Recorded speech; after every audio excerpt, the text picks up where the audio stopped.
Okay, this is block writing that is super hard to read.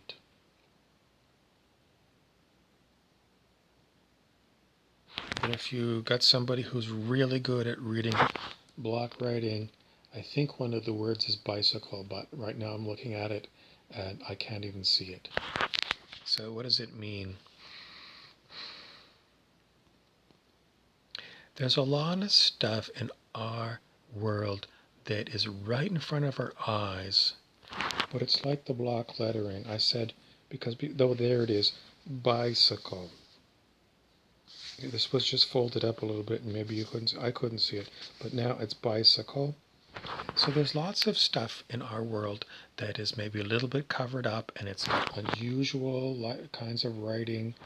Some of it's not even writing, some of it is symbolic, some of it's pictures, some of it could be built into.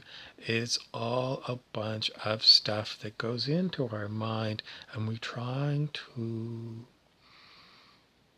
what does it say? What does it mean? Does it agree with what I've already got in my mind? Are they trying to sell me something? Is it a warning sign? Is it something else? Is it education? Is it entertainment? Is it supposed to make me laugh or cry? Is it subliminal messaging? What's subliminal messaging? Well, I don't know what planet you're on if you haven't heard of that, but starting in like the 1950s, there were some psychology studies that said if you take an old-fashioned film rather than video, old-fashioned film, that's each individual picture after picture after picture, and you snip it and you put in one frame of a hot dog and then tape it all together and then run that at the movie. When people see just one frame, it's, a third of a second on the screen in the middle of a movie, you might not even register that it's there, but your mind sees it. And then what happens? Oh, I'm kind of hungry. I feel like a hot dog. And they did psychology studies and they found it was true. Subliminal advertising. And any way an advertiser can get money from you, they're going to use it. They used to use magazine ads, probably still do, but not many people watch magazines anymore. But they would put words in this kind of a type. If they were selling booze, they would have ice cubes and a glass, and they would have the bottle of booze brand there. And then what they would do is they would write, disguised in with the ice cubes, the word sex, because sex sells. Cars.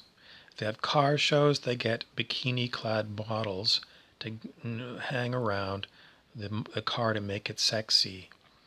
And the mind will link sexy, the form of a sexy woman, with a car, because minds do that. They make linkages. And this is advertising, and it's been going on for a long time, and they're very good at it. Anyways, so the world you're in is constantly bombarding you with messages. Some of them you pick up, and a lot of them, they go subconscious, and you don't even know they're there.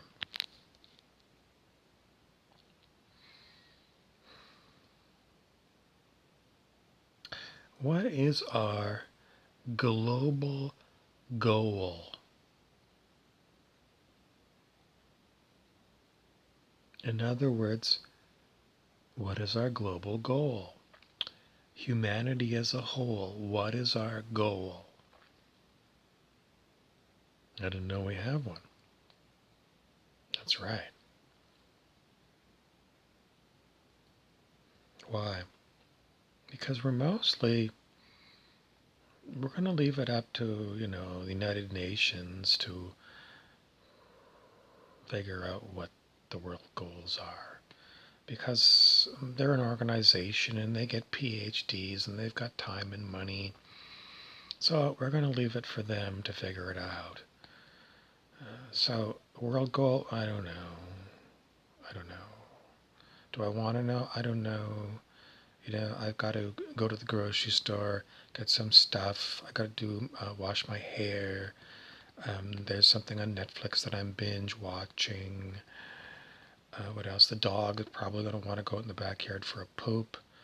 I don't want to really do the laundry today. Um, there's um, there's a lot of other things that are vying for our attention, and the idea of a global goal. I'm one person out of 7.5 billion. Why would I waste my time worrying about that? And that's the whole issue. Back in the 1980s, the very popular slogan was think globally, act locally. Everyone knew that slogan in the 1980s. No one talks about it now. What did it mean? Well, we had a lot of environmental problems. We had acid rain, which was pollution that was falling as rain and killing trees and poisoning lakes. So what could we do? Well, it was a global problem because pollution was coming from, for example, Ohio, where there was a lot of coal-powered power plants. And the crap would get in the air and it would blow into other states and north into Canada. So it was, North American problem, but these problems were all over the place. So we have global problems, and then act locally. Well, what could you do locally? Raise awareness with people. This is a problem. And then in those days, well, the politicians got a hold of it and they started looking at what are we going to do to reduce pollution? Did it really change things? Not very well. Recycling was another big thing. At one time, people never did any recycling at all. Everything went into the garbage. And then people started figuring out, well, we could take, in those days, people bought way more newspapers. People always bought newspapers every day because they didn't have the internet. But the newspapers were a thing that could be recycled. The paper could be recycled and reused. So that was a big thing. So how did that work? Well, in your local area, you bought a newspaper. The next day, you put it into your recycling for newspapers. Then they came picked up all the newspaper from up and down your street, your whole city, and then they got put in a big truck and they sent it back to the paper mill to get recycled. I'm told now that we don't recycle newspapers anymore. Yep, that's what I was told. Because people don't buy newspapers as much as they used to, I guess it's just not economic. I don't know what they do with the newspapers. They still collect it in my street. But there's a paper mill in my town that has a very expensive, multi-million-dollar recycle plant, and it's shut down. It's shut down. They don't do recycling at the paper mill anymore. So all the paper that's being recycled, I don't know. Maybe they're putting it on a boat and they're sending it to China or to India. I don't know. Maybe they're burning it somewhere. I don't know. But they're not recycling it anymore. Is it a problem? Maybe there's just not enough people buying newspapers. It's not economic. But in those days, in the 1980s, recycling was a big thing, and you could do it locally because you participated with it in your house. What is our global goal now?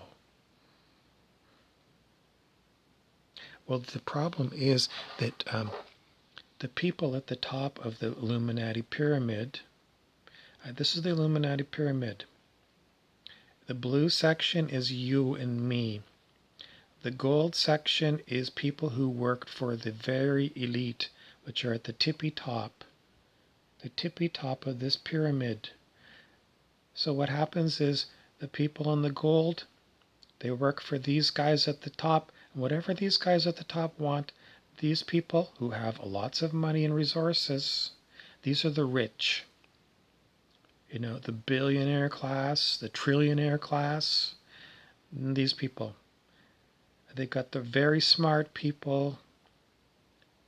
Everything up here at the top in the gold is what they got. And they use it. And you're down in the blue section.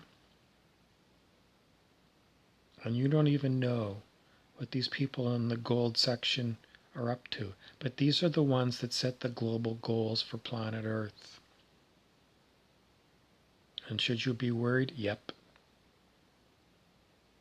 Because these people historically don't look after the people in the blue section. You're considered wage slaves. And in decades past, they needed you because they needed your labor. But now, as things have become more and more computerized and robotized, they don't need you anymore. Which basically means if you're at the top of the pyramid and you're a trillionaire, I'm using this gold section to control the blue section. If I get rid of the blue section, robots will do all that work for me.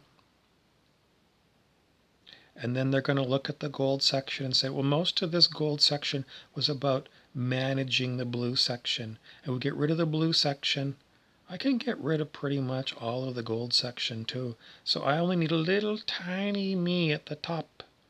And then what else do I need? I got a lot of robots that make me the stuff, the cars and the planes. And I got robots in the field to grow the food. So what other humans do I need? I basically need, I don't need humans at all. I don't. I'm at the top of the heap. I don't need humans. So if we look back into like 1950s sci-fi, Isaac Asimov, for example, was one of the authors that talked about these worlds. They said, okay, imagine mankind goes off to colonize other worlds, nearby stars, nearby planets. And some of these people, they were like these ones at the top. They didn't need humans. So it might be one family that take over a whole world. And they have robots on the world. And they're just the one family. A small number of humans. And the robots serve them and the world serves them. He called these spacer worlds. And on planet Earth, the people at the top are looking at turning our planet into a spacer world. So, their families and no one else. They're going to get rid of everybody else. That means they're going to be figuring out ways to get you to stop reproducing. They're going to start giving you more and more kinds of man-made diseases. And they're going to whittle down the population of the planet. How long is it going to take? Well, just imagine the Stephen King book, The Stand. It was a horror story about a biological research station that lets a deadly disease out. And it kills 99% of the population. The Stand is the book. Stephen King is the author. You don't think that COVID-19 was a practice run at letting a nasty strain of something like Ebola out on the human population to get rid of us?